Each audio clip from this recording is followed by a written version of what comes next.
We've talked to, had exit meetings with our players, talking about re-signing them, putting 2026 team together, starting with the base of the guys that we need to re-sign. We've got some guys that are under contract that have not been here for the full 2 years, but we've got to go ahead and round this out. We've got a college draft coming up in the middle of July that we are starting to work out, and then really starting to look at what we're going to have to do from a free agent standpoint. So I don't know, I have no idea what I said in the midst of probably the depression of the loss. But right now we're moving forward with what we're trying to do and with what we're trying to build. I have really enjoyed this league. I've said this time and time again. I've really enjoyed working with these players, with Birmingham, as we continue to try and build this thing. It was just it was a frustrating year for everybody involved, I think, just because of all the adversity we had to go through. But right now, we are putting this team together and getting ready for 2026. Coach, I'm just thinking out loud, but thinking about NIL now in the college game and some of these very lucrative contracts that we're seeing for players. Just wondering, is there any correlation? Could we potentially see a drop-off in the talent pool to choose from? Because some of these guys, they've maybe in some cases got a couple $1 million. Maybe they can't cut it at the NFL level, but they just decide, you know what, I'm good, I'm happy, and I'm going to go and do something else. Yeah, maybe, but right now what we're seeing, the trend is every year the league gets stronger and stronger. And, I remember year one we were trying to talk people into signing as free agents, and players were making it's like, well, we don't know if the league's going to be around. We don't know the strength of the league. But really, if you once you leave college, the NFL is your only option. And if you don't make one of those 53-man rosters and you want to continue your dream, now you may say, I'm going to move on with my life. But if you want to continue to play the game, I think there is the talent level. We talked about it at the beginning of this year has gotten better and better for everybody. I think every team had probably an average of about 50% of their team was new, not because all the old guys said we don't want to play, but because I think there's better and better players that are getting into this league. I see that trend continuing. I don't think that's going to diminish at this point. Coach, these are the type questions that we get, and I'm not trying to be speculative here. I'm not trying to put you over a barrel, but you have been extremely honest. Your candor has been outstanding, dealing with you week in and week out, especially when it comes to the UFL. You said in the studio, and you told us in regards to training in Arlington, and then of course flying to wherever you guys were going to play, including Birmingham. So there's been a lot of questions and speculation over Birmingham having a team next year. I know you guys are working on a plan for next year's roster, but has there been any indication at all that Birmingham could be on a short list of being relocated possibly for the UFL in 2026? No, I have not heard anything. I've even asked that question and was told absolutely not. So I don't think there's any. I think everybody, as you said, everybody speculates and what's going to happen and where's it going to go. I said this, that what I'm looking forward to is the day that all of these teams get in their home market. You talked a little bit about everybody being in Arlington. It's hard to play 10 road games a year. It's hard to get on a plane 10 times, and every weekend is a road trip, and it wears on you. I mean, it's long, it's hard. You're getting back. I mean, for us, the first 5 games of the season were all at night. So you're getting back at 3, 4, 5, 6 o'clock in the morning on Sunday morning, getting ready for a short week. It's a lot of wear and tear on you. I am looking forward to the day that these teams are in their home markets, where the players have an opportunity to engage in their home markets, live in their home markets, play in their home markets. I think is going to make this league just better and better. I think right now with what they're doing is they're trying to get their feet on the ground. I think they're very stable, but as they are, just trying to continue to build the league. And I think every year it's gotten better and better. You look at the new headquarters, the new home that they were put in this year was awesome. I mean, really the place where these players are meeting, where they're working every day. It's a very professional atmosphere.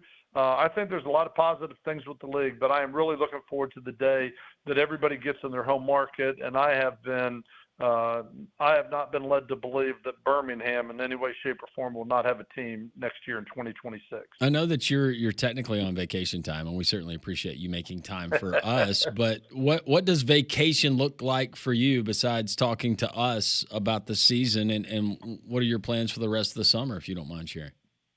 No, not at all. I mean, this is even though you're not in person, there's still a lot of work to be done.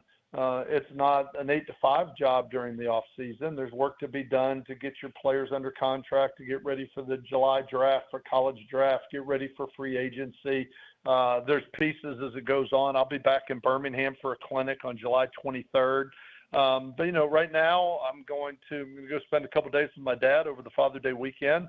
I'm going to go spend a couple of days with him, and then with two of my children being in football, they've got July as their vacation month, so I'm going to get to spend a little bit of chance to spend the July 4th weekend with my family up in South Carolina, and so we will just be kind of doing everything we've got to do electronically. I'll be communicating with Paul Roll, our general manager, probably daily on things that got to be done and what's going on. But at the same point in time, I will get away from it a little bit. Come August, I will go visit some schools. I'll go to some different practices. I'll go to some NFL camps. I'll travel around and stay relevant with what's going on and what's happening and scheme-wise and how people are doing different things and try and do what we got to do to improve ourselves. Shopping for dads is really tough for everyone. I can only imagine. How tough was it to shop for your dad? No, it's got to have a personal flair to it. It's got to have you can't go into a store and buy something off the rack and go, here, Dad, I bought you a tie. I mean, it just doesn't have a lot of meaning to it. So you try and think hard. I mean, obviously, my father's 88 years old right now. He's doing great from a mental standpoint. He's doing really well, but at the same time, he's 88. He doesn't get around as well as he used to. But he's got a great attitude to everything, and I'm looking forward to spending some time with him. But not easy to shop for. You got to find something personal, whether it's family pictures, things along those lines type of deal to really make it a memorable Father's Day for him. Because at this time not trying to be morbid, you just don't know how many more you have left, and you want to make sure that you let him know with your time, effort, and energy just what he's meant to you. And so I think just having the opportunity to be there for the weekend will be a gift to both of us for time that we get to spend together. Before we let you go, Coach, do you have a thought or two in regards to the UFL championship game as DC will be taking on those Michigan Panthers? Well, I'd like to see Michigan win. I mean, I'd like Obviously, to see the USFL. Yeah. I'd like to see the USFL division carry the banner.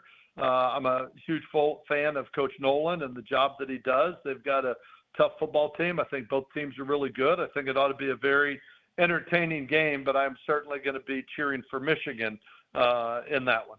Well, Coach, all the best to you. All the best to your family. Enjoy Father's Day with your father. And if you're in town, you're close, you better holler at us at least.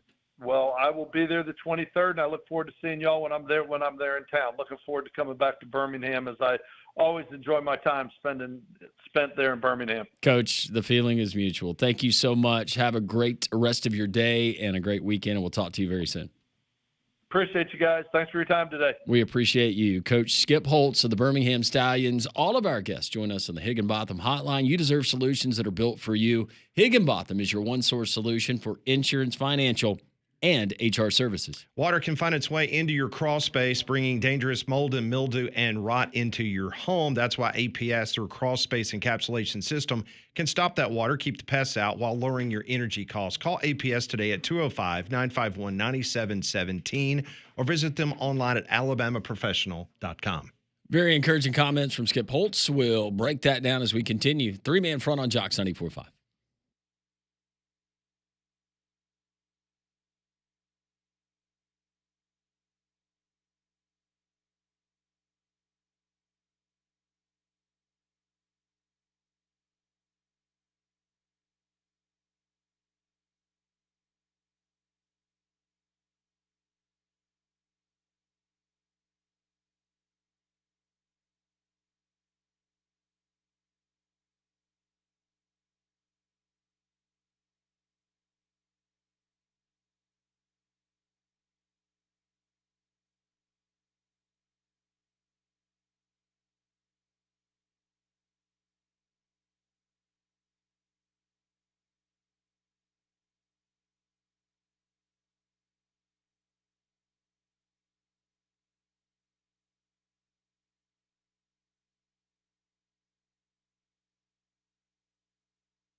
12-16 on three-man front. Stallions head coach Skip Holtz joining us. Very encouraging comments if you're a big fan of the UFL and if you're a fan of the Birmingham Stallions remaining here and dispelling any notion, any insinuation that Birmingham would not be back as a franchise here. He, like so many of us, and I think around the league, players, coaches, supporters, long for the day that they're back here residing and every team is in their home city. Because he puts it in perspective, you're located there at the central hub and you have 10 road games a year. All of your games are on the road, and that makes it very, very difficult. But proud of the Stallions, proud of the job that Coach Skip Holtz has done with that franchise, and hopefully continued success and the ratings numbers that we saw late in the season. I just wonder if the UFL podcaster out of Washington, D.C. that has been slamming Birmingham left and right in regards to having a franchise in the UFL, I wonder how he'll take the comments just heard on this radio station by Skip Holtz. Throwing the caveat, it can always change. I mean, the UFL, the league, can change their mind in a heartbeat. But I would think that Coach Skip Holtz, who has been the winningest coach in spring football history, would kind of have an inkling one way or another if there was going to be a potential change. And that would be a significant change across the league, not just here in the city of Birmingham, but just the whole UFL in itself. But if you missed it, Skip Holtz asked him a couple times in two different ways in regards to the future of the UFL in Birmingham and his future. And he made it perfectly clear with his future. He's already looking at retooling that roster for 2026. And then there's been no indication that Birmingham will not be the home of the Stallions. Yeah. And it's just a question, not from him, but what you brought up earlier in the show, just some of the rumblings about would it be potentially a Protective Stadium or another venue like Hoover Metropolitan. Yeah, we did not ask him that because I think those type things would probably be handled way out of the head football coach, But yeah, that was one of the rumors that I've been sent by a couple of people in the Birmingham metropolitan area saying that, perhaps Protective Stadium might not be the most perfect atmosphere for a Birmingham Stallions game if you're only averaging 12 to 15,000. And that would be a very intimate and nice, loud crowd. You have, when Hewitt and Hoover play football, it's a great game. It's a great rivalry between the two schools. But I'm going to defer to you because you called the Spain Park Hoover game every single year. And called it this past year. And it's an electric atmosphere, and it's unbelievable. Oh, it is. It's standing room only. Both sides are packed, and of course you have the visiting side, but with everyone there from the city of Hoover coming to watch that game and do it there. No, it's a great environment. And we saw it during the SEC baseball tournament. But capacity roughly is like 10,000, something like that. Is that right for the Hoover Met? For baseball, it's 14, 15. Oh, is it 14, 15? Yeah. Okay. Well, yeah, it'd be cozier. I love Protective Stadium, but I'm not gonna boo-hoo if they move it out to Hoover. That's a decision for all of them. We got the College World Series that's going to be cranking up in Omaha tomorrow. Arizona and Coastal Carolina get things started at 1 o'clock. Also Louisville and Oregon State later on. You're also going to have Murray State and UCLA going on Saturday, and LSU and Arkansas, the battle of the SEC. And the two odds-on favorites, according to Vegas, to win it all, Arkansas being one, right behind them would be LSU, and found it very interesting that Coastal Carolina is favored, according to our friends at FanDuel, in their opening matchup with Arizona. So speaking of LSU, as they're taking on the Arkansas Razorbacks, earlier in the program, Matt Moscona from ESPN Radio in Baton Rouge, Louisiana, gave us his assessment of this year's Alabama Crimson Tide football team. I mean, you want my opinion on Alabama? Yes, yes. My opinion on Alabama at this point. Yes. Come on. I was the one sitting there screaming from the mountaintops to anybody who wanted to listen that you don't lose the greatest coach of all time and half your roster and not miss a beat. I had Alabama losing 3 games in the regular season last year. Y'all laughed at me. I was crazy. Kalen DeBoer is great. He loses 3 games. You lose to a 500 Vanderbilt team. You lose twice as a 3-touchdown favorite. Like, it ain't going to get better with Ty Simpson or a freshman quarterback. So Bama will be 9-3, maybe 8-4. Just accept that's your new reality. I wore a smoker's jacket and lit a cigar in my studio after Tennessee beat Alabama. Oh no, Oh, no, we watched it. That was great. Yeah, we watched the video. I know, you think I don't know? You think I don't know? Y'all watched it. Every Crimson wearing fool in that state watched everything I said last year. And it kills every one of them to know that I was dead on accurate about everything with Kalen DeBose. The Bama stuff is never about LSU. It's all about Alabama realizing that it is over. It'll never be what it was under Nick. And every single day, you're all going to be reminded more of it. Not you two guys, maybe so, but the Alabama fan. Never disappoints. No. Matt Moscona from ESPN Radio down in Baton Rouge. And I think there's a lot of Alabama fans that would agree with some of that. College football is not going to be the same. It's a new era, and what Coach Saban did, and there's a reason why they call him the GOAT. So unless anybody wants to take that mantle and surpass what he's done, which I'll go ahead and say it will never be done again in college football. Yeah, that's true. And what he stated about last season, that was fact. Where I do take exception is, and this is not against Matt, we talk about this with every team we talk about, but it's not going to get better with Ty Simpson at quarterback, or it's not going to get better with whatever.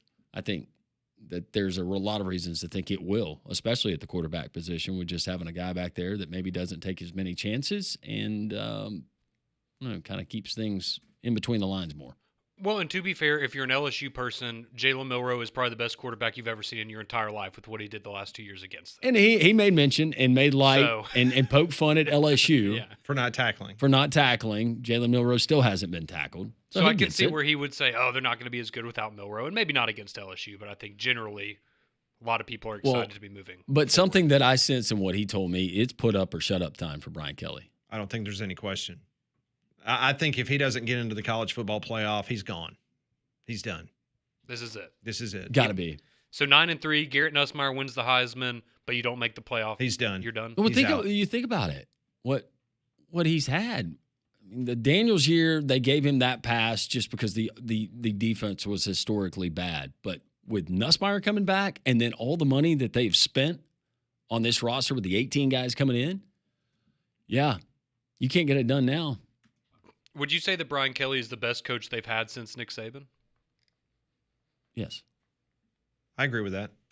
And the two guys before you won a championship, and you still haven't been able to make the playoff. I know the landscape's different, but...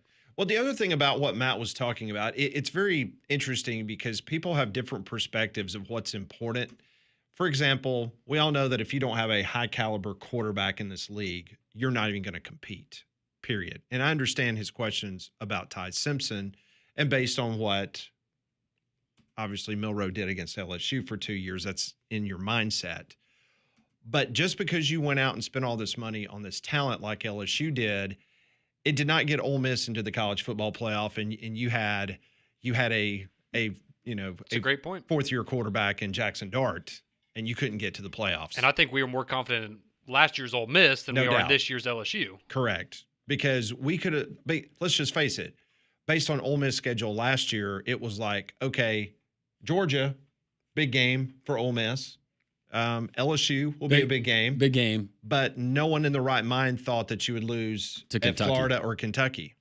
So I agree with what Conrad said in regards to thinking that Ole Miss had a better shot at the CFP last year as opposed to LSU this year. So how are those players going to mesh? How are they going to be able to come in? Because we saw times, and we talked to Brett Norsworthy every single week on this program during the college football season, and he brought up certain things that happened in regards to a lot of those guys in the transfer portal. Some of them worked out really well. Others, not so well.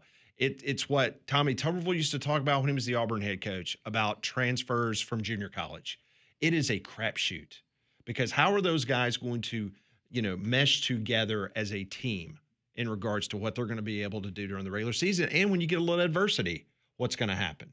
Or somebody's NIL deal isn't quite like another guy.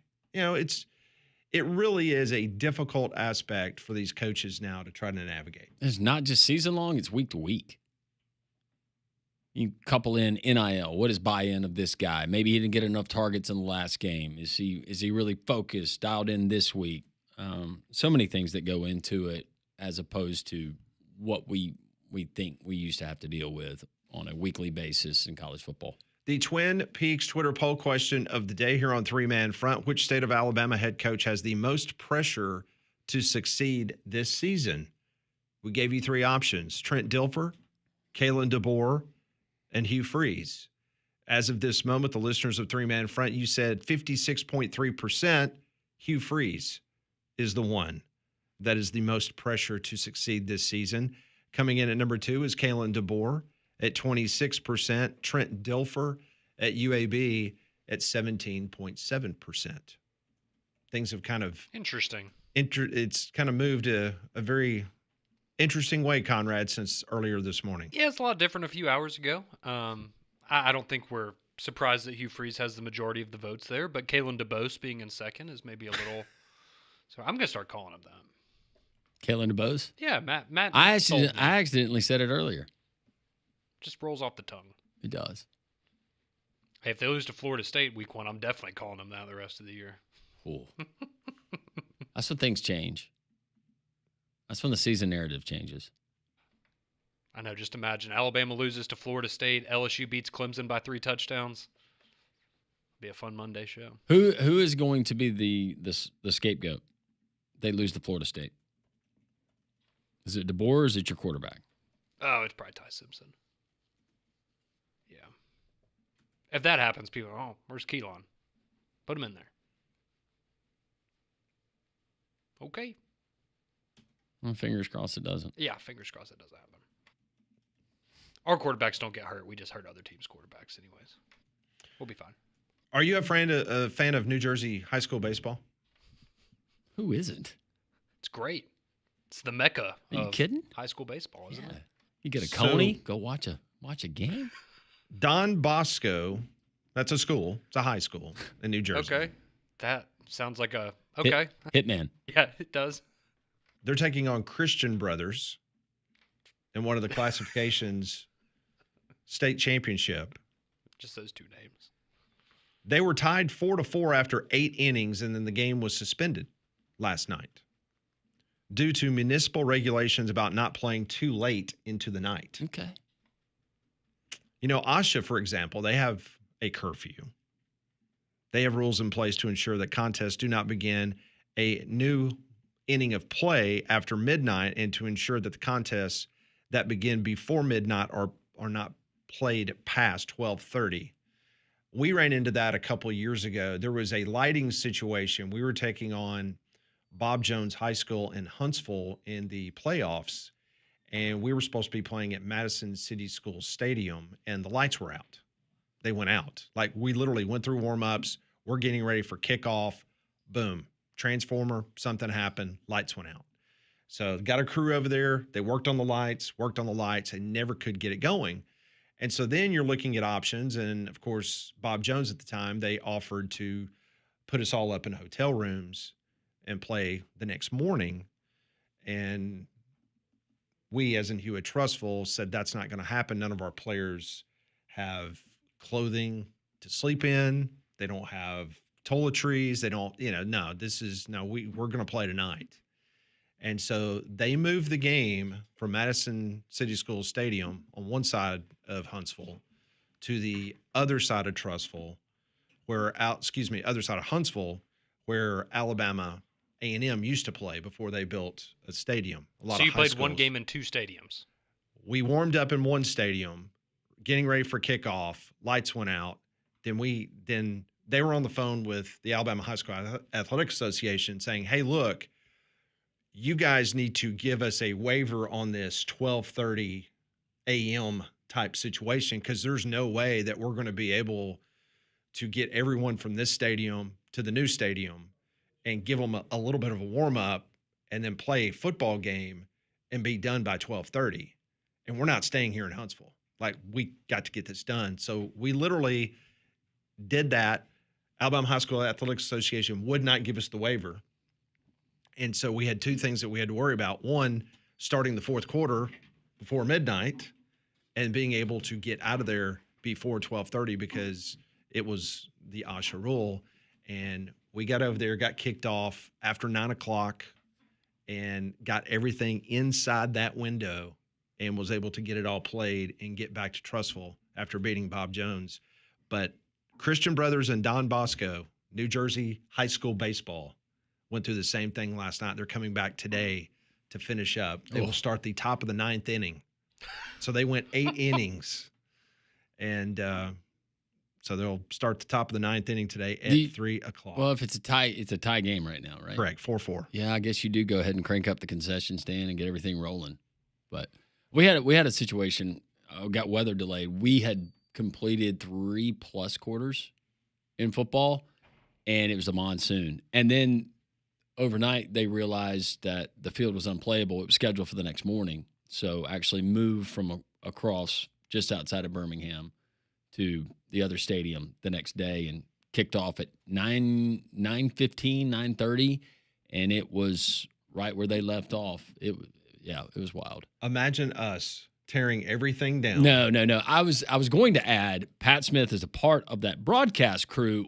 I guarantee you were right up in the middle of those conversations. Oh yeah, no, I was on the field. Yeah. I was on the field in the middle with Hey, you got to do this. No, I didn't open my mouth, but I was definitely in the middle of it trying to figure out what the heck was going on because obviously it was our athletics director, Lance Walker. Any of y'all do play-by-play? I'm not going to be here tomorrow. Josh Floyd, our head coach, and then the Bob Jones folks all trying to figure out what was going on. But yeah, Alabama High School Athletic Association would not waver off of that time frame. So yeah, the idea of us or the team, not me, but the team getting on a bus, because I would have stayed up there. But you know what I'm saying? Yeah. Of them like traveling back to Trussville and then driving back to Huntsville the next day to play a football game after warming up and after being ready to play. Were you guys leading? No, you hadn't played. Off. That's right. We hadn't kicked off. So crazy night in Huntsville. More 3-man front. Your texts are welcome, 205-834-9450.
1237, Jox 94.5. This is Jox 94.5's three-man front. Pat Landrum, Molly Conrad with you until 2 o'clock.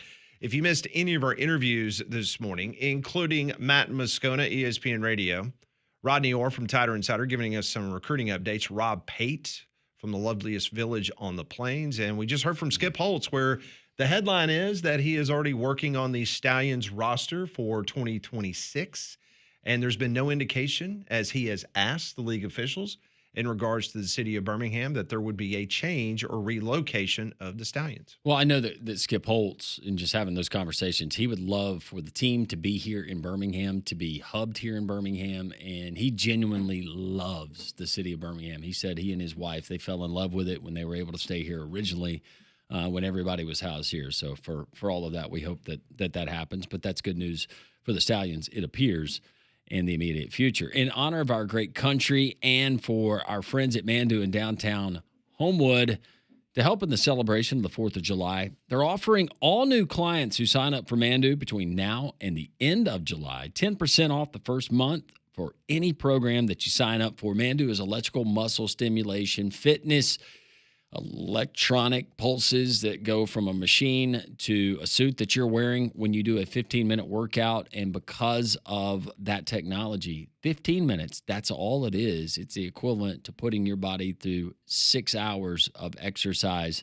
in a gym. You can't beat that. It's boutique fitness at its finest, FDA approved. It's for all skill levels. If you want to say skill levels, age groups, men and women, you need to try it. First visit is free, and they'll put you through the workout. Mandu in downtown Homewood, and right now, take advantage of the savings. You're going to love it. You're going to get results. MANDUU.com. That's Mandu, and let Paul and everybody know that Landrum from Jox 95.45 sent you. The 125th U.S. Open is underway at Oakmont outside of Pittsburgh, Pennsylvania. I mentioned this before. This is the 10th time the most any venue has hosted the U.S. Open. 1,385 players. They have teed it up in the history of the tournament, and only 28 of that 1,385 have actually finished the tournament under par. That's 2%. And I bring that up because I'm sitting here looking at the leaderboard, and so far, some interesting scores, Landrum. I mean, J.J. Spawn still sitting there as he has finished his round one at Oakmont, and he's at -4. S.W. Kim at -2.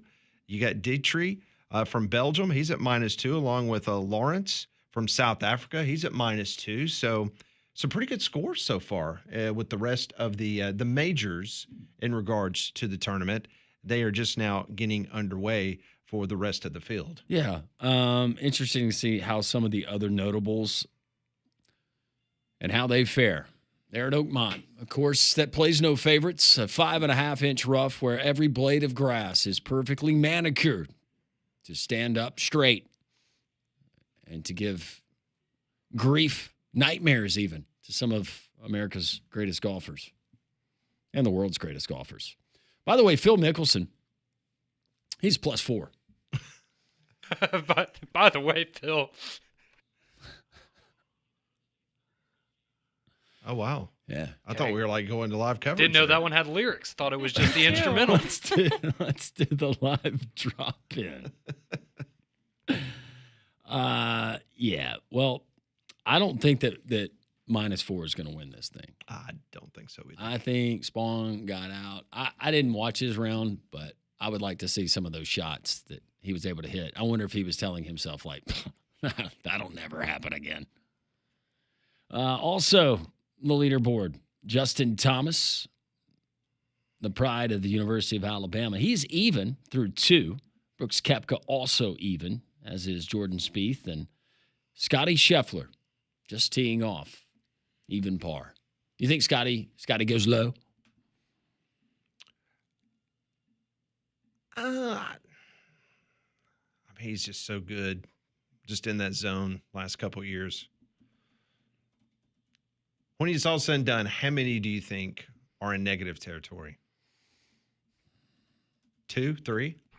I'm going to 2. I was about to say, based on your numbers, an average of like 2 or 3 a year? Mm-hmm. Yeah, I'll say 3. 98% of all golfers that have played in the U.S. Open at Oakmont has been in plus territory. That is just amazing. Hey, by the way, our own Nick Dunlap's going to be Huh? teeing off pretty soon. Okay. Well, hopefully he does better than when I picked him in the Augusta, because that didn't go very well for Don't me. bring that up. Some people just watch the Open. And nobody watches the Masters. What are you talking nobody about? watches Yeah. the Masters. This is the Conrad. one that they watch. So on Yeah. Sunday when we crown a champion, do you think over or under 5 under par? Like, will someone be, I'm going to say under 5. It definitely seems like we're going to have somebody that wins at like -1 or -2. Yeah. That winner will not be Justin Hicks, who fired a plus 14, Oh, no. 84. Hey. He's already done. You're This, just- this I is mean, what I get for it's- trying to add some flair to You the know golf what? And segment. we don't need to discourage you like the flair, but that was unfortunate. It's been one of those days, I guess. Well, The technical gremlins are out. it's the dog days of summer, Conrad. Dog days of summer. Those are very entertaining commercials, though, with Emu. They are very entertaining. They're really They entertaining. are very good Like commercials. the one where he's on the green. I like those. Just digging up. Has the green. Ty touched down in Omaha yet? I don't know. I told him to Did you let me tell know when him? he lands. Hey, be sure to text me when you land. What are y'all doing tonight? I guess he's playing golf. Who are It they? Playing sounds- golf tomorrow, I Sounds think. like he's playing more golf than he is going to be at the baseball tournament. That's going to be a fascinating watch for us at SEC Media Days, Pat. Oh, seeing Conrad and Mm-hmm. Ty. When y'all come out to karaoke with us and hang Conrad out. all smitten. I'll go if Pat goes, but I'm not, Well, then you're it's not always, I'm not staying out late. If Hastings comes over to Atlanta and takes us to karaoke, I'll go. Yes. Dang, so me and Ty aren't good enough. Okay. No, you're good Okay, enough. Okay. I thought that this was going to be a group thing. I thought it was too. We'll see. We got time. Okay. We'll convince you. We got time. Where's the karaoke spot? I don't know. See, because I've only. Where did y'all go last time you were in Atlanta? I did not go a couple years ago in Atlanta. That's right. You went to I wasn't cool Dallas. enough then. I didn't get the invite. Yeah, last year we went to some dive bar. It was actually really cool. Have like bean bag chairs and lava lamps, and you walk through beads. No. It was nothing. Y'all were like supposed that. to go to a hookah lounge, and you didn't go. Well, Paul got busy, so. Yeah, because Paul was going to take you to a hookah Well, lounge. because that's his thing. And maybe this year. He put a little hookah lounge in his basement of his new house. Did he? He's got room for it. hmm You can have several. Yes, he could. You'd be smoking that hookah and nobody know in the rest of the house. We could all live in that house and never see each other, probably. Mm-hmm. Have no doubt as I toured it. It's a beautiful home. GMC's summer sales event is going on right now at Courtesy GMC in Trussville, and the savings are hotter than ever. And I'm talking about $15,000 off the luxurious Sierra Denali Ultimate, or save up to $11,000 off the rugged AT4X. It's the largest selection in Birmingham. You're going to find the type of selection that you're going to find right there at Courtesy GMC. Plus, they've got over 30 certified pre-owned vehicles right now on the pre-owned inventory lot. 9 acres of inventory on brand new and those pre-certified owned vehicles right there at Courtesy GMC in Trussville. You can't miss them. Right off of I-459 exit 32, right next to Lowe's off Edwards Lake Road. Visit their online inventory at courtesybirmingham.com. Apparently, Matt Moscona's comments earlier on this program have drawn the ire of some folks. What they said on the text line, we'll tell you next.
12:53 man front on a Thursday. U.S. Open going on. We'll continue to update you on the leaderboard.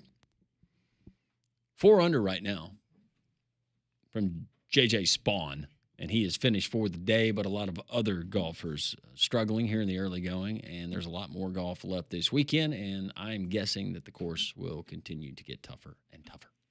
Well, let me tell you about Diamonds Direct, because whether you just had a recent graduate in your life or you're even thinking about popping the question, Diamonds Direct is sure to find something for you, whatever your style or your preference.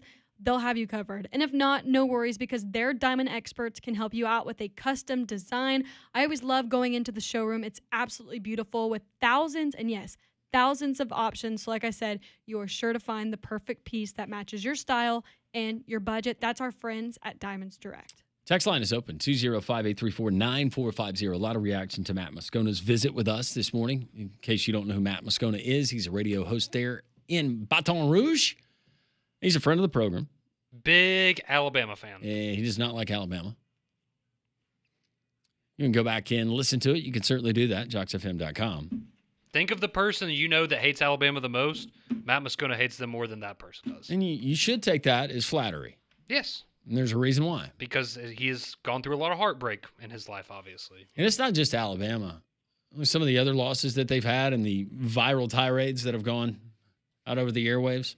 Very entertaining, I guess, if you're not an LSU fan. Someone asking, did you point out what happened in the LSU game? No, he actually brought it up. Said they still haven't tackled Jalen Milroe. This one coming in says the video of him and T-Bob after that 42-6 beatdown was better, in my opinion. That was a great video. That was hairy. I'm impressed that they were able to broadcast that. That was earmuffs over the entire thing. Oh, yeah. Oh, yeah.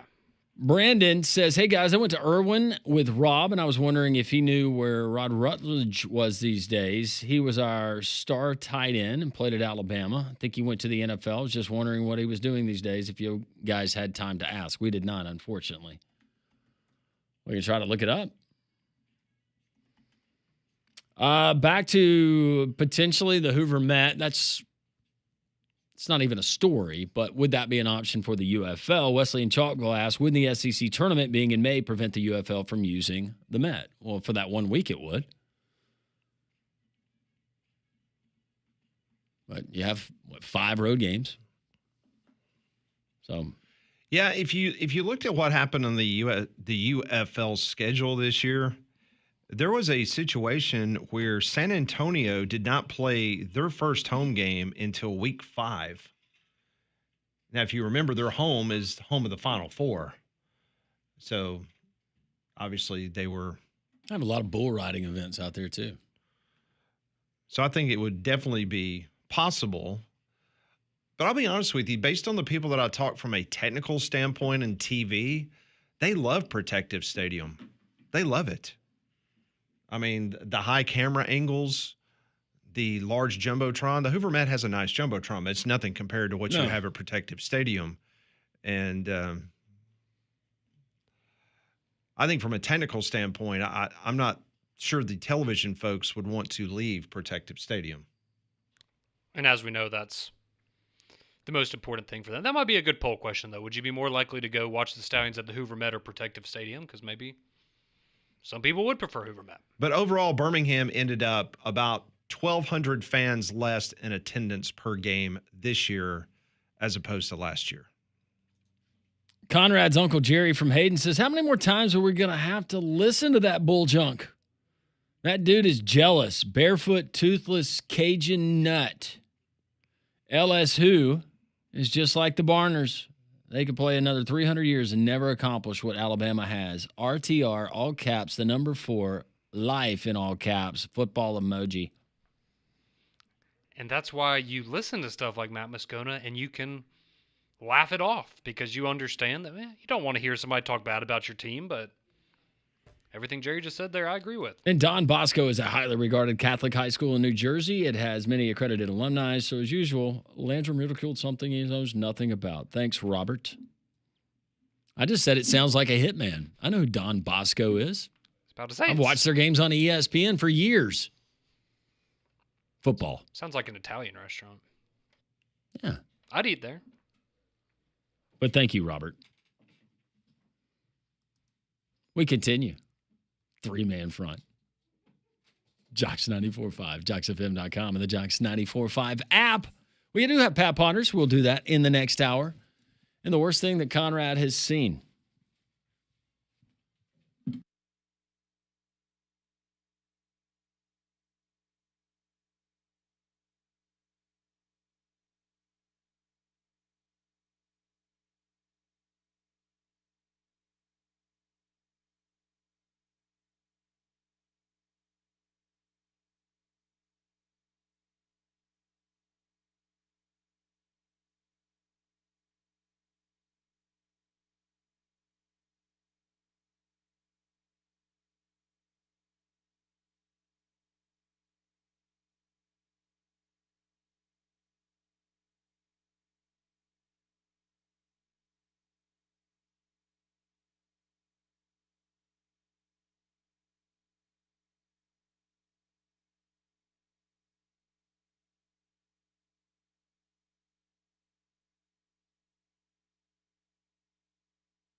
1 o'clock. Welcome back. It's 3 Man Front on this Thursday. So glad that you're joining us, whether you're in the capital city of Montgomery, whether you're North Alabama, Huntsville, surrounding area, the Jox 94.5 app, or watching on YouTube. They're on Jox TV.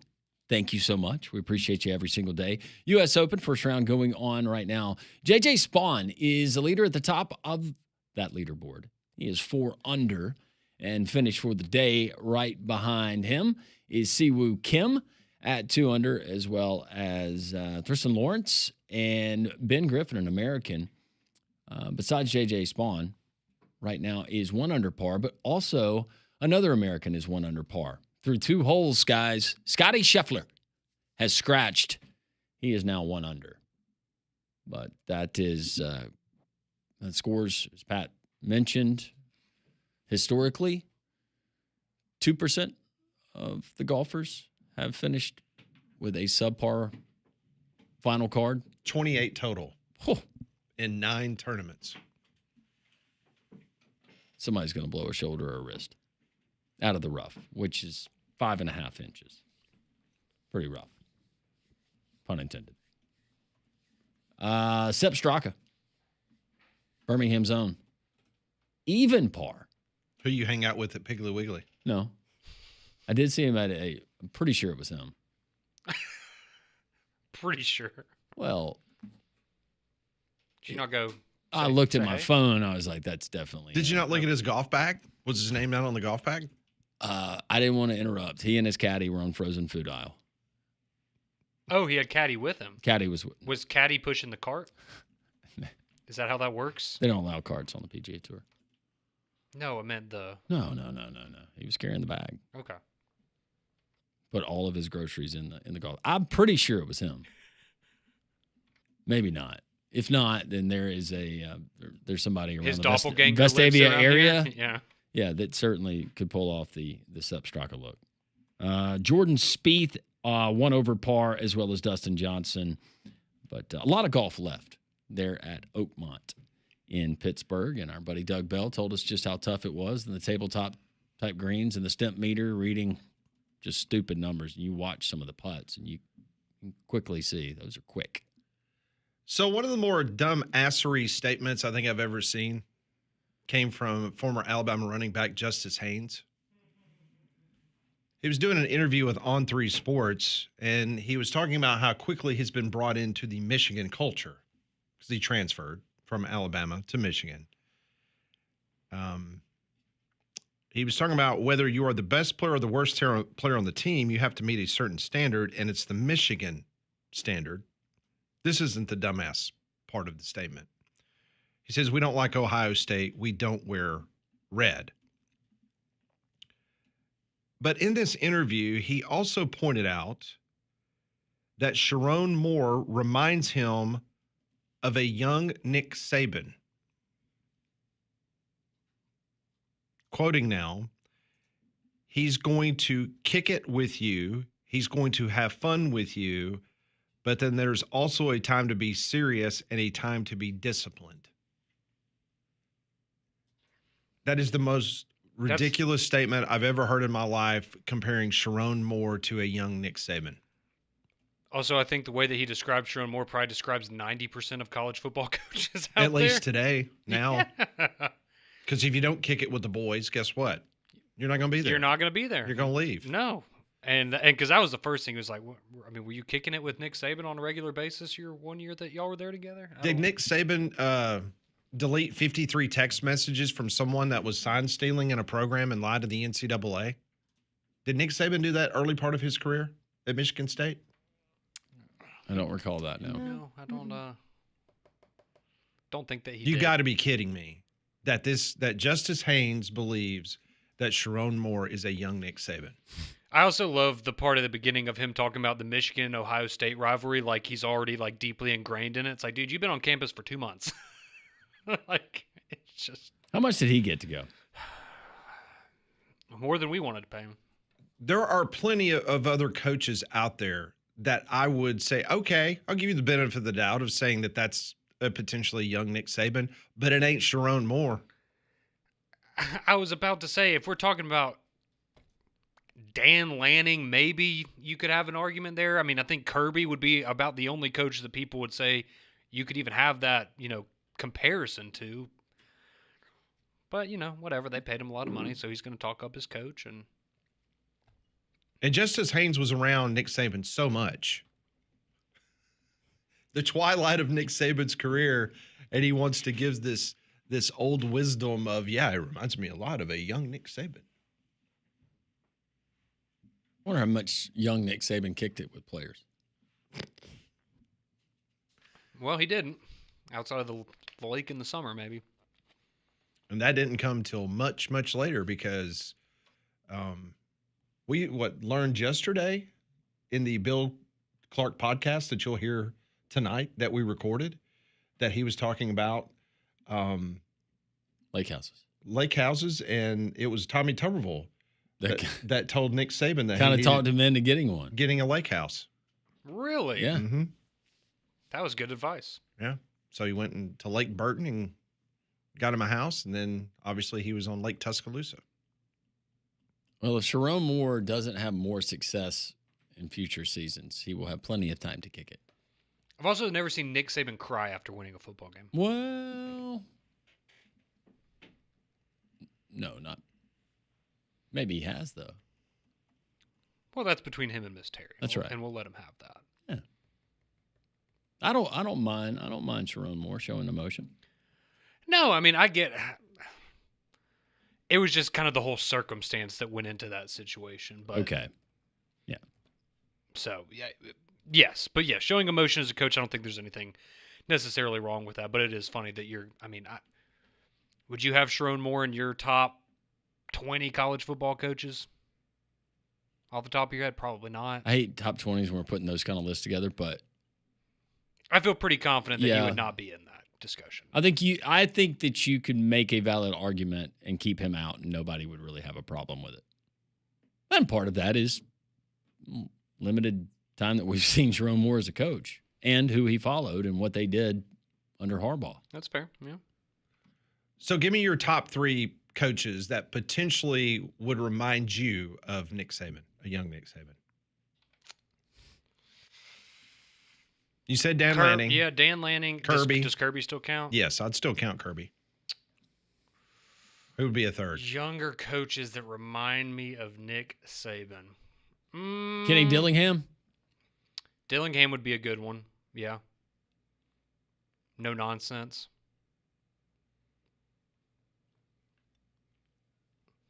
I think that's a good list right there. Marcus Freeman? Marcus Freeman would be another good one.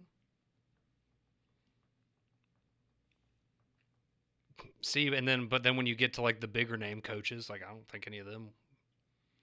Like Dabo is very different than Nick Saban. Mm-mm. Well, by saying James Franklin. younger. Well, yeah, that's true. But I guess with Kirby, I guess he's middle-aged technically. Who would be the closest, regardless of age? Kirby. Yeah. I think, but that's kind of cheating, right? Because he learned, obviously anybody that was under Nick Saban is going to have some similarities to him there.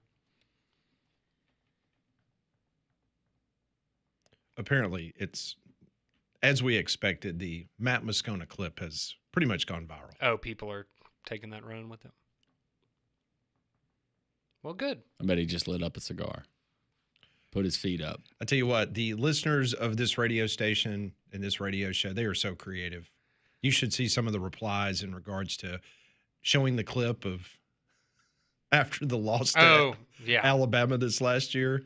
I mean, am I crazy? Did he not sound more fired up in the 2 minutes that he was talking about Alabama than the entire time he was talking about LSU? He's a good radio guy. He understands. He gets it. Good family guy, too. If you take away allegiances and everything else, Matt Moscona's a good fella. Oh, he's a great guy. Yeah, he is a good dude. Yeah. So nobody send him death threats or anything crazy like that. No, talking with him outside of a radio format. Let's keep it. Great guy. Let's keep it civil. Let's keep it between the lines. But if you want to take shots at LSU and drag them through the mud, feel free to do so. Yep.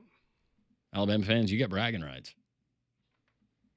Hey, you always have that empty coordinator's booth from 2024. If you had that version of Jalen Milroe every game, You don't want another one? And therein lies the frustration from last season, Landrum. And Jalen Milroe would have gone in the first round. If you played 12 LSUs, If you watch out, played everybody. 12 LSUs. Watch out, everybody. The dominance in Tiger Stadium, though, is just uncanny. Alabama's won more games in Tigers Stadium than LSU's won in the whole entire series. That is a factual statement. That's why, for the life of me, that game going back to Tuscaloosa, even Ty Simpson as quarterback, okay. I've got that as an LSU loss. Yeah. And the last time they beat Alabama, yeah, I'll give you the Joe Burrow year. But a couple years ago when you beat Alabama, you won. Congratulations. But, you won on a 2-point conversion at the very end of a game. Final play of a game. All right, let's play the game. At Clemson, win or loss? Oh, I think that's a loss. I like Clemson. I like Clemson. So Brian Kelly in his post-game press conference will crush a water bottle again? Oh, man, I hope we get more of those memes like last year. I just think the great. styles of those two teams, and based on someone that I've talked to that is on that staff, Clemson feels really, really confident about what they got this year. All right, so they're 0-1. Mm-hmm. Once again, 0-1. Yep, 4 years in a row. La Tech, win. Mm-hmm. Florida at home, I'll give them a win. At home, yeah, I'll give them a win. 2-1. Southeast Louisiana, win. So they're 3-1 going to Ole Miss. I'll give them a win.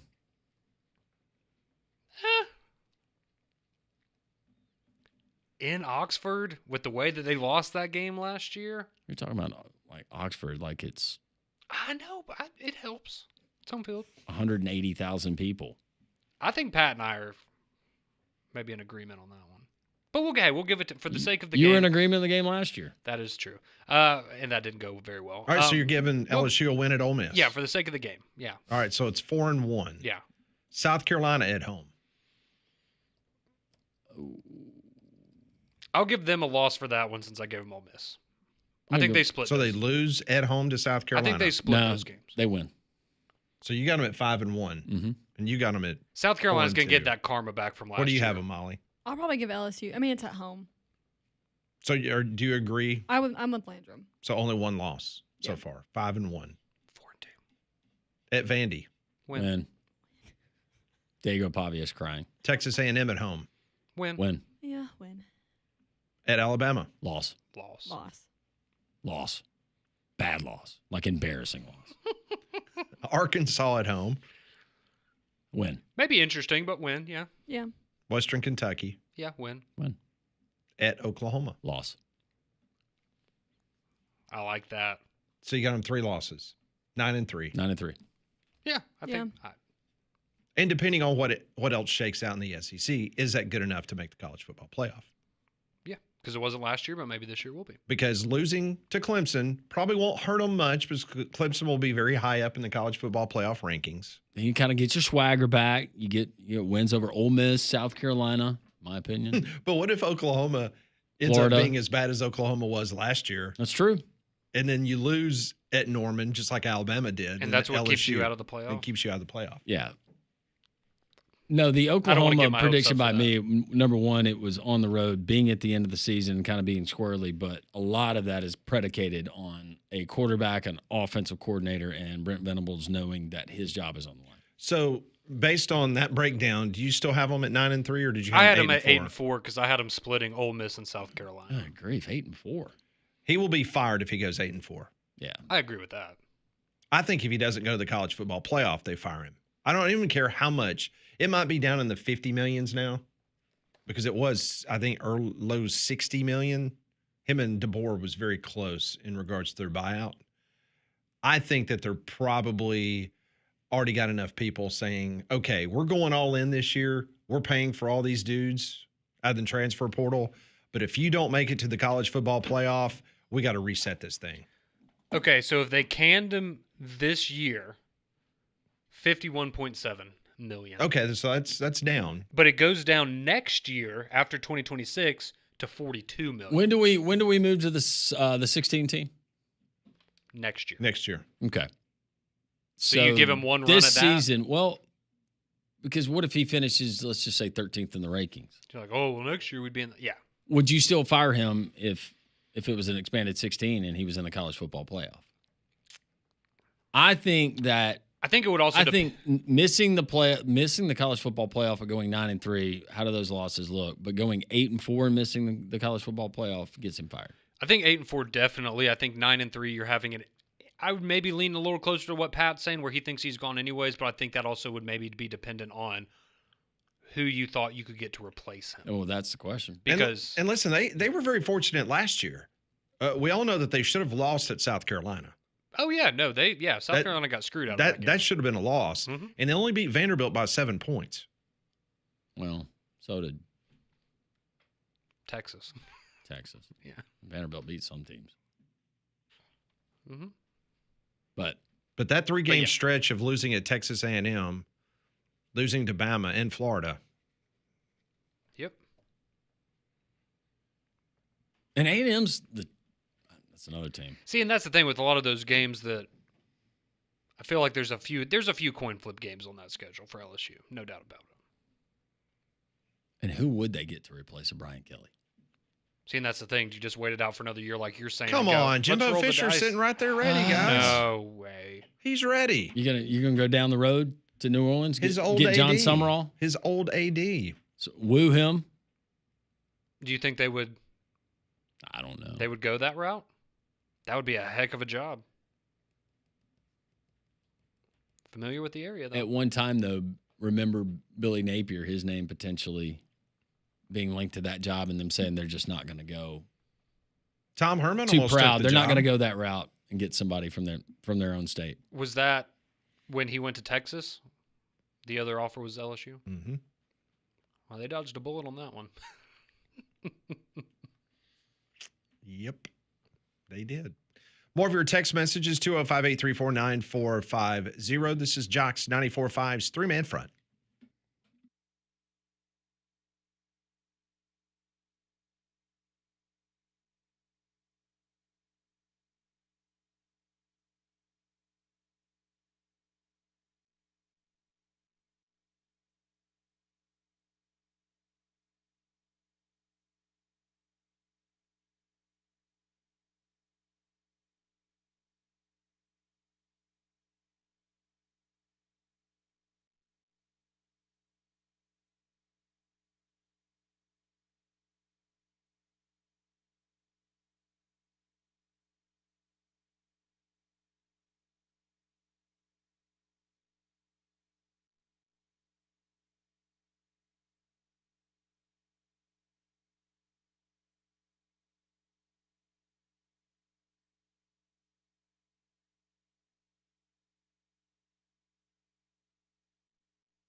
So the Braves were victorious yesterday in Milwaukee, taking 2 out of 3 from the Brewers. They are off today. They start a 3-game series at home against the Colorado Rockies. You can hear that this weekend right here on Jox 94.5. Well, Diamonds Direct is the place where competitive pricing meets warm, expert service. You'll never feel rushed while you're in the showroom because their focus is on finding you the right piece for your style, budget, and occasion. They also offer free cleanings and polishings and ring sizings and routine repairs. I actually had an old ring that I got to bring in, and they did an amazing job cleaning it. It looked brand new from the day that I got it.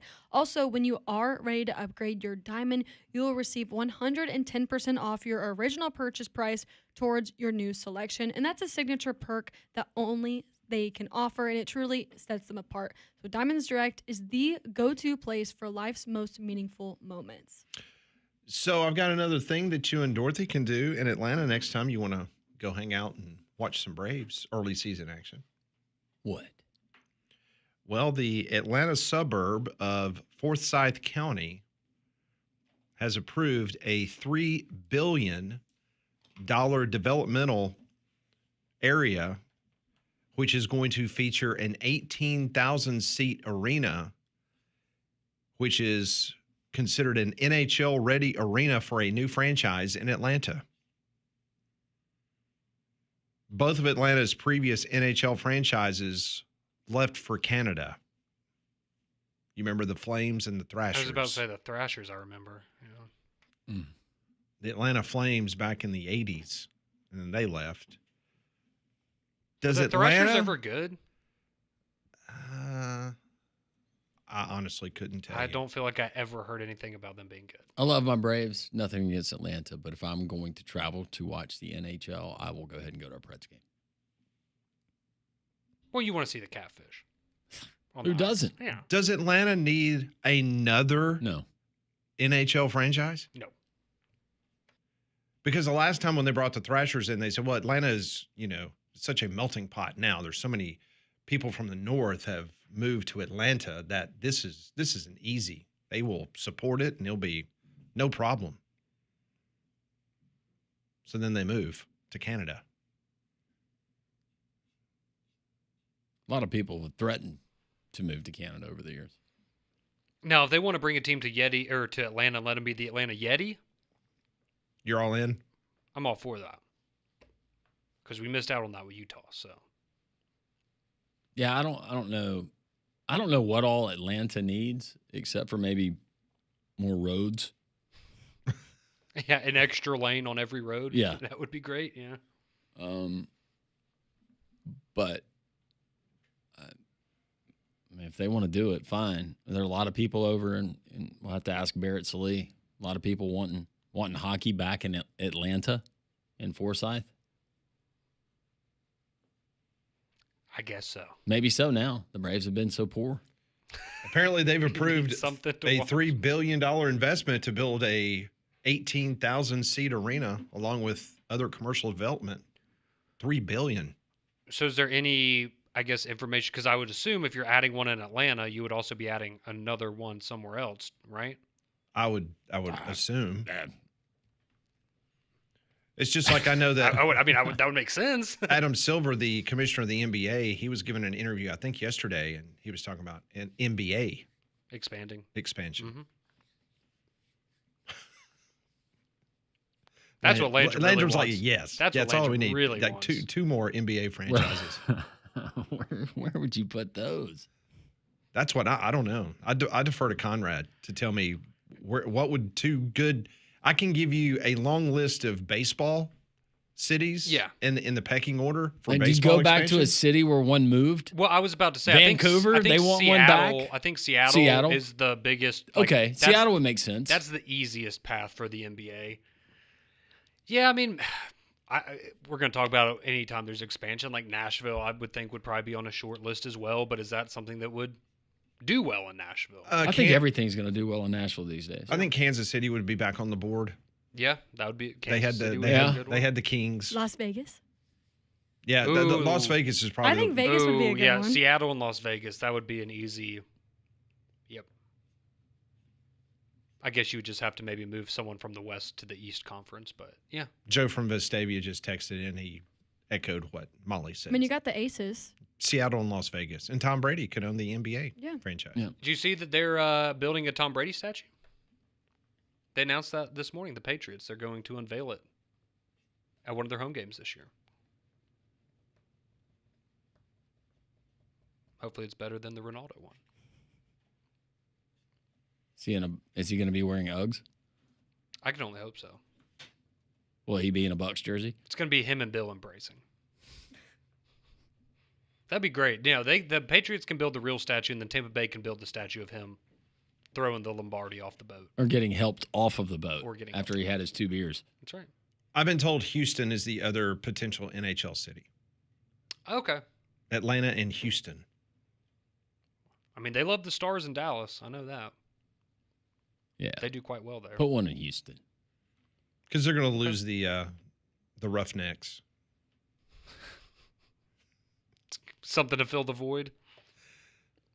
They need something to do in the spring, since all 4,000 people that would show up for every UFL game. Okay, so We need to get this Houston baseball and Atlanta expansion for on. hockey. Yeah. Yeah. Seattle and Las Vegas for the NBA. Houston and Atlanta for hockey, and then Nashville and where for baseball?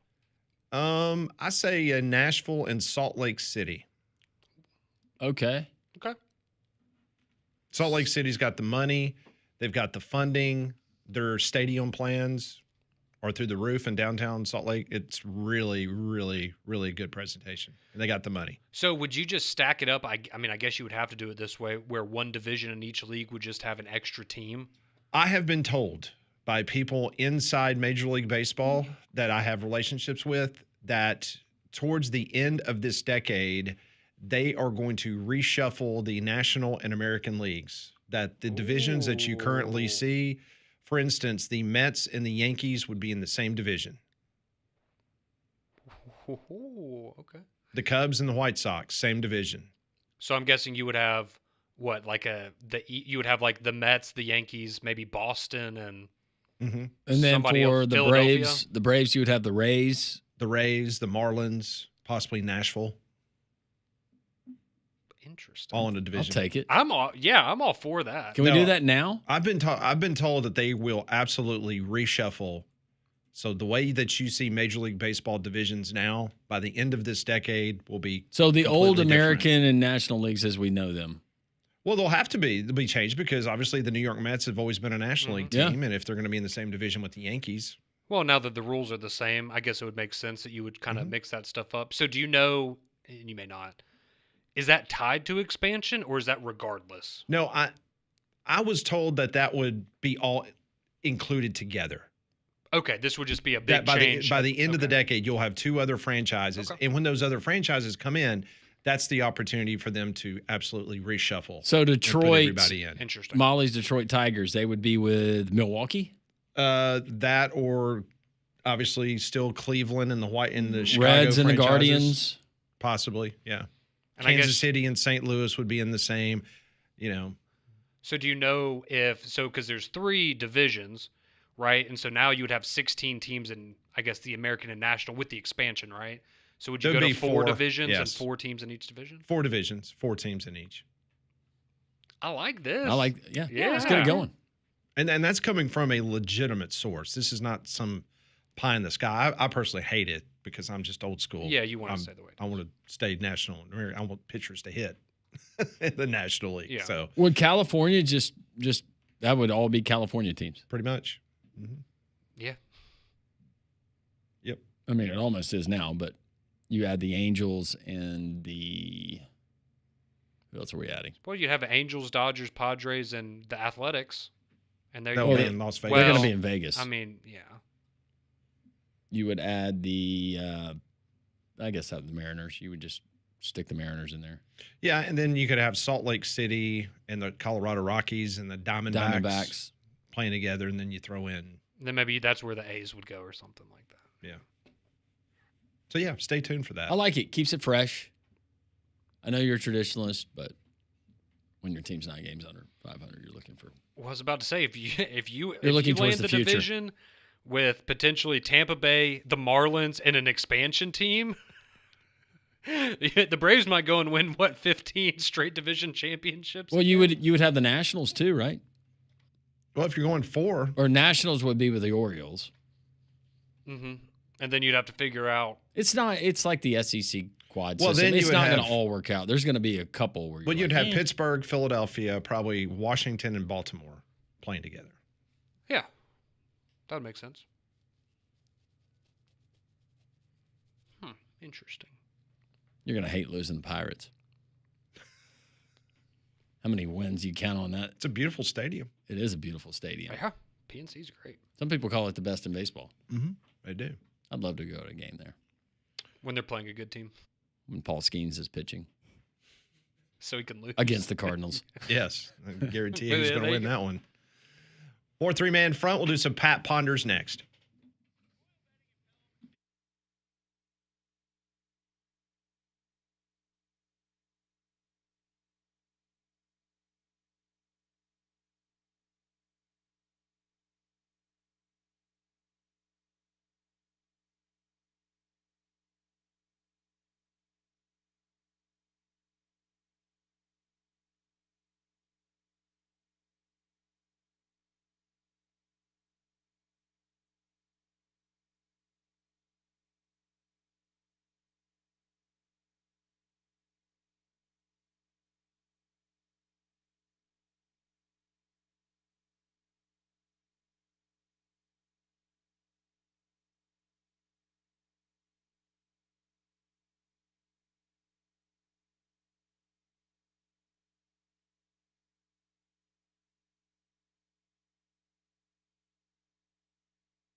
.135, three-man front.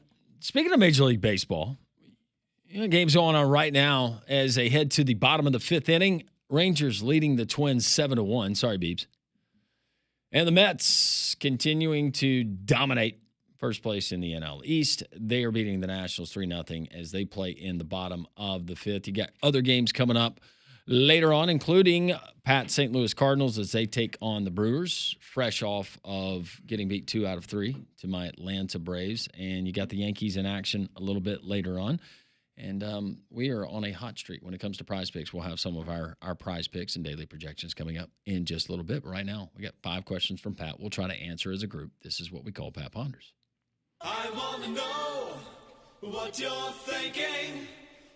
Tell me what's on your mind. It's time for Pat Ponders. Brought to you by Courtesy GMC and Trustful, right off of I-459 exit 32. Visit their online inventory at courtesybirmingham.com. Question number 1.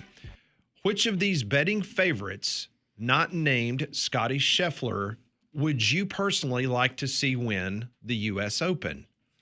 Rory McIlroy, Bryson DeChambeau, or Jon Rahm? Those are the next 3 with the best odds to win the U.S. Open after Scotty Scheffler.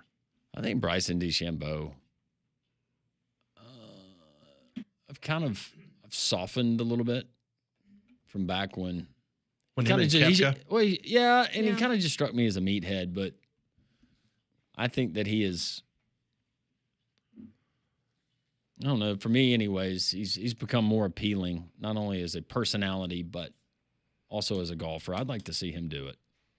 Yeah, no, that's exactly who I was thinking of, and there's just something about Bryson with, it's like he's the closest thing we've seen to a Happy Gilmore almost on the PGA Tour, just in the sense of he's just going to hit the ball really, really far away, and that's kind of the strength of his game. And I mean, he's obviously a great golfer in general, but just it's kind of just a different style than what you're used to seeing on the PGA Tour. And I understand he rubs some people the wrong way, namely Brooks Koepka, but no, I think he's entertaining and he's really fun to watch. From a betting perspective, I would take DeChambeau, but from my own personal, like my heart, Rory McIlroy. Okay. I would like to see Jon Rahm. Get a win for Live Golf? No, that would be the same for DeChambeau. Yeah, that's true. Do it for another country. Do it for Spain. Come in here and take our open invitation, our tournament. He went to There in Arizona Harvard. State. Oh, well, there you go. Oh, well, that qualifies it. So is the guy that peed in Race Creek. Oh, yeah, he was a Sun Devil, wasn't he? Oh, yes, he was. Well, he's used to doing that in the Little, lazy river. little dirty Sun Devil. Question number 2. NBA Finals TV ratings are down this year. Oh, no. Shocker. They're averaging 9 million viewers a game.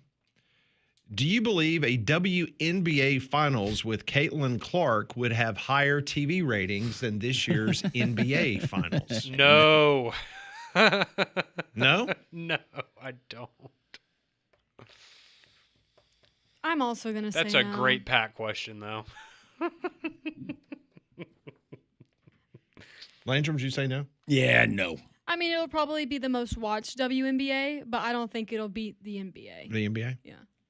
All right. It was worth a try. That was just the ultimate Pat question. All right, question number 3. Which of these individual sports, if there were the only sports available for you to watch moving forward, which one would you gravitate to? Boxing, NASCAR, tennis? Which one of the 3, if there were no other sports available moving forward to watch, which of those 3 would you gravitate to? Man, I think I'm going to have to say tennis. Tennis is electric. If you love watch, and I know what you had going on with Alcaraz the other day and how awesome that was. And the few times that I'll stop and, maybe it's Wimbledon or something like that, and I'll actually stop and watch tennis, it's awesome. Yeah, you got like all the opens, the Australian Open, the French Open. You the got different Wimbledon. courts. Yeah. You got the clay. You got the grass. You got Coco Gauff. the hard court. Who's awesome. A lot of these tennis players are like kind of spicy too. Like Yeah. they're talking some smack. I like out there. tennis. You got the grunting going on. Yeah. Now that we know a little bit more because of FSU Dave, some of the strategy, like the TT breaks and The TT break. That would be the first place. the fake TT breaks. Mm-hmm. the back and forth. That's tennis. Yeah. I watched a lot of Wimbledon. But as a kid, are you going to watch Wimbledon early in the morning, or are you going to go outside and cut the grass? Cut the grass later. Watch some Wimbledon. I was about to say, tennis is one of those things. It's kind of like, again, I feel like I say this every year, but it's like playoff hockey where I don't watch it enough, and then every time I do find myself watching it, I'm like, why do I not watch this more? Because it's awesome, and then you get distracted by other things. But yeah. Boxing has never appealed to me unless it was just a heavyweight. Like a big one, like a big prize fight. Big prize fight.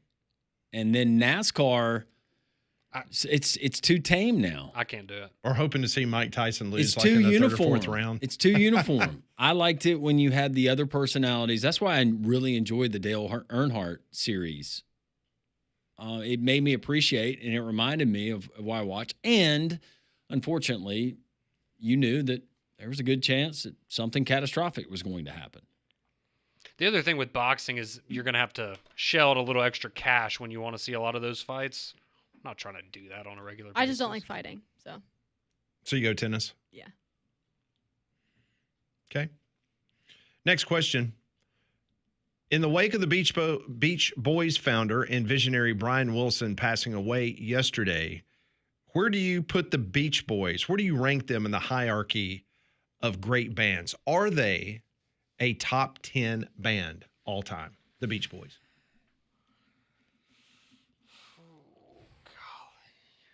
How do I describe the Beach Boys? I want to make a comparison, but I can't think of. So I feel like the Beach Boys, not that they weren't talented and they didn't have a great catalog, but I feel like the Beach Boys, like their persona, their image, how they branded themselves was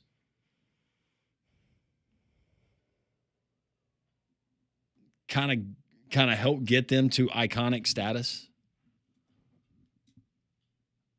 I'm trying not to be disrespectful because I like the Beach Boys and some of their songs and their sound. So do you think they're very unique? A top 10, a top 20, a top 50? I'm not going to put them top 10. Okay. Yeah, they're probably not top 10. I will say I did kind of go down the rabbit hole last night into the background of like Pet Sounds and the influence of that album and how there's a lot of people that apparently credit that with that like changed popular music forever and how influential it was with just trying different sounds and things like that. So I wouldn't have them in the top 10. I think as far as that one album goes, which granted it was Brian Wilson more so than the Beach Boys. It was just they used the Beach Boys name for the album essentially.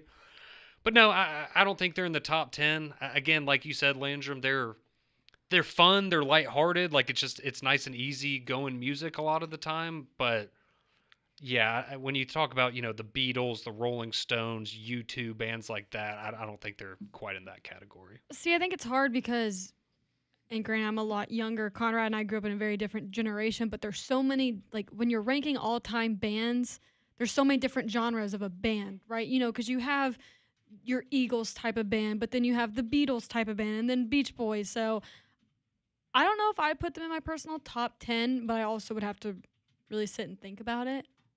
But that's just me. That is today's Pat Ponders, brought to you by Courtesy GMC. Visit their online inventory at courtesybirmingham.com. We will wrap things up here on this edition of Three Man Front Paul Feinbaum Show coming up top of the hour.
148, three-man front as we continue. Paul Feinbaum coming up at the top of the hour.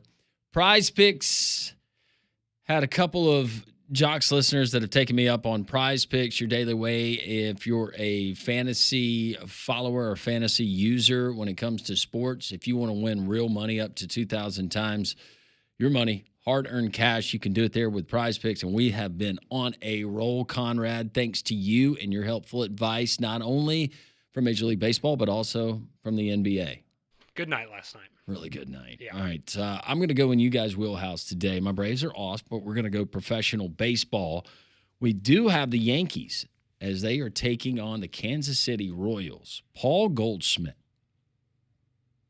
hits, runs batted in against Seth Lugo, who career Paul Goldschmidt against Lugo, 571 batting average. Pretty good. Not too bad. So all he has to do is get one hit or score a run or knock in a run, or you add all three of those together just to get one. That's all we have to do, more or less. Oh, more for Goldschmidt, yeah. That's going to be easy. He had 2 hits last night, right? He did, yeah. Had big RBI. His former teammate, Nolan Arenado, taking on the Brewers today. They're at Miller, or whatever they're calling it now. Is it still Miller? No, it's Great American Family Field. Just the opposite of Miller. 0.5 hits, runs batted in, more or less, Pat. More. He's got to do more. More. He likes hitting in Milwaukee. Okay. Yeah, I would take the more. Let's go more on both of those. If we hit on both of those player projections, you just have to be right on 2 or more, then you're a winner as well. But it's not just baseball. If you want to go basketball or, heck, you can probably find cricket on there. You can do it.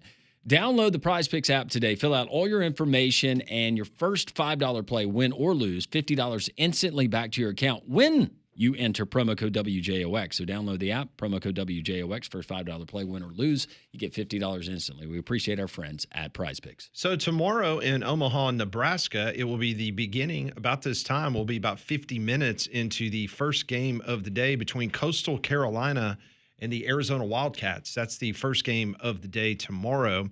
Coastal Carolina 53-11 will take on the Wildcats 44-19. The very latest odds, according to Las Vegas, the best odds, the Arkansas Razorbacks to win the national championship, followed by LSU, Oregon State, Coastal with the 4th best odds, UCLA, Arizona, Louisville, and Murray State. That's what Vegas is looking at right now. This is the first time since 1957 that none of the College World Series teams were in Omaha the previous season. So it's a whole brand new list of teams. Omaha loves that. Great parody. Loves that. Being able to have some of those fan bases. New money, man. They're so happy to see LSU fans roll back in. Well, LSU fans, to be fair, I don't know, not the numbers that you would get, but you get LSU fans out there every year. Well, yeah. How many UCLA fans you think? You think there'll be more Murray State fans in attendance in Omaha? Yes. There's a very Than good chance. UCLA? There's a very good chance. I was about to say, for Murray State fans, no shot at them, but this might be a once-in-a-lifetime opportunity for that fan base, right? So you're going to take advantage of it. If you're a University of Kentucky fan, why not? Yeah. That'd be fun to go watch. And Louisville's there. Another Kentucky school. Yeah. Good Pull point. against Louisville Mm-hmm. and pull for Murray State. Well, they have a lot of bad blood right now with their coach going to be Louisville's GM in football. A lot of people mad about that. Do you remember, I think it was on yesterday or Tuesday's show, I was bringing up the fact that all the Pac-12 teams are signing their grant of rights, Mm-hmm. and that there's been a lot of rumors about they need at least one other school in football. They're looking at a couple schools. Is Memphis ready to go? And I talked to someone that's relatively informational in regards to the Memphis program, and they definitely gave me the impression that if Memphis was given an invite, that they would take a really, really serious hard look at potentially going to the new Pac-12. But the 2 schools that is being rumored right now that they are eyeing and potentially would go would be Texas State and UTSA. Okay.